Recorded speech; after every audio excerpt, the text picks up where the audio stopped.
According to Adolfo Los Santos, a professor of political science at the University of Houston downtown, before retiring from the 104th Congress, Toby Roth, the fourth-ranking Republican on the International Relations Committee, fashioned a trade agreement that allowed Hughes Electronics Corporation to export satellites and other sensitive equipment to China. Just 2 years after leaving office, Roth secured a job working for Hughes Electronics as a lobbyist by ensuring that in his last term, the group that would later employ him received support from him while he was in office. Now, how is it possible for this type of corruption to be allowed in our government? Well, the answer is simple: the revolving door. I'm Marissa Luxton, a student who has always had a keen interest in political science, taken numerous classes on the subject, and done a tremendous amount of research on the revolving door. I'm here today to discuss why it's important to stop the revolving door in Washington and how this can be accomplished. So today, I will first start by describing what the revolving door is and the 3 problems associated with it. I will then discuss the current legislation in place and finally conclude with my proposal and prove that it will not only be successful in stopping the revolving door, but more beneficial than the loophole-filled legislation that we currently have. So to begin, what is the revolving door?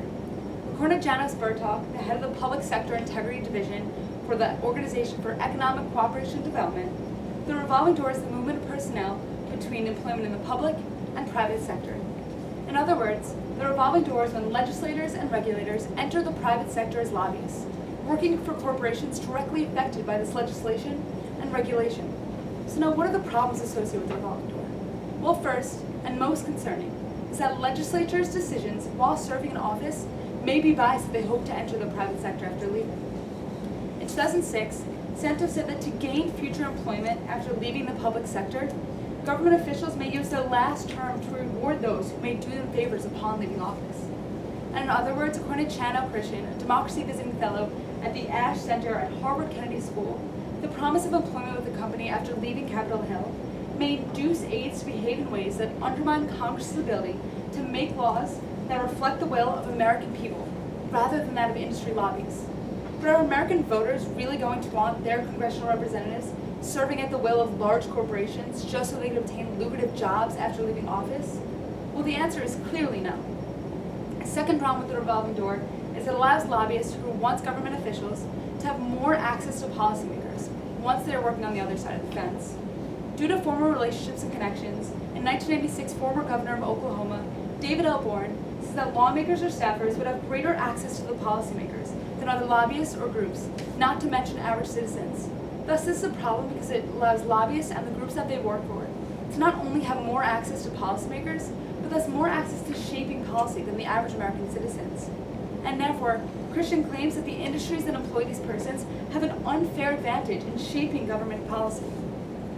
Now lastly, the revolving door leads to a decline in Americans' trust and confidence in government.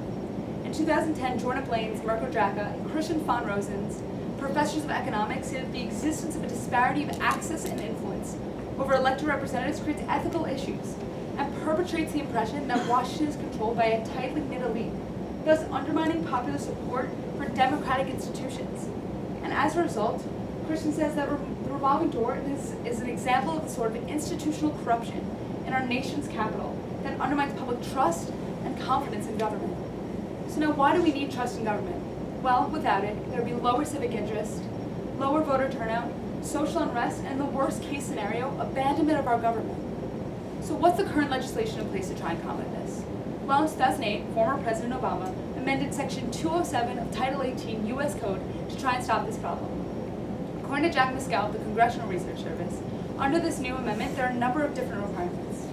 The first is that there's a 2-year lobbying ban on all senators after leaving office. Second, there's a 1-year lobbying ban on all House of Representative members after leaving office. And lastly, senior legislative branch officials are subject to post-employment restrictions if they're compensated at a rate equal to or above 75% of the rate of pay of a member of the House and Senate, and are employed for more than 60 days. Now, all these provisions are enforced by the Department of Justice. However, this legislation fails to go far enough. It is instead filled with loopholes, and therefore, I propose amending Section 207 of Title 18 U.S. Code to include 3 new provisions. First, I propose a 5-year lobbying ban on all congressional employees. According to Christian, the kind of insider knowledge and contacts that tend to be exploited in corrupt ways have limited shelf life and tend to lose their value over time. And in support Raphael Jelly, a professor of law at the University of Missouri, said that the longer the length of time, the lower the value of the individual's political assets. Thus, it's clear that the connections made in Congress do not last forever. However, 1 or 2 years is just simply too short. Santos says that a 1-year ban on post-congressional lobbying does little to keep ex-lawmakers from actually lobbying. Therefore, if you increase the ban to 5 years, after this ban is over, these connections will cease to exist, and former congressional representatives working as lobbyists will have little pull or connections within Congress. Second, I propose removing a minimum pay requirement necessary for a ban, so that all congressional employees, regardless of the salary that they make, will have to abide by this 5-year lobbying ban. According to Christian, in 2014, congressional aides have started lobbying their former congressional bosses and colleagues within the 1-year period by exploiting a loophole in the law that currently exists under Obama. Now, these lobbyists were able to ensure that in their final term, they were able to make under the minimum pay requirement necessary for a ban, so that immediately upon leaving office, they could use their connections and access as lobbyists.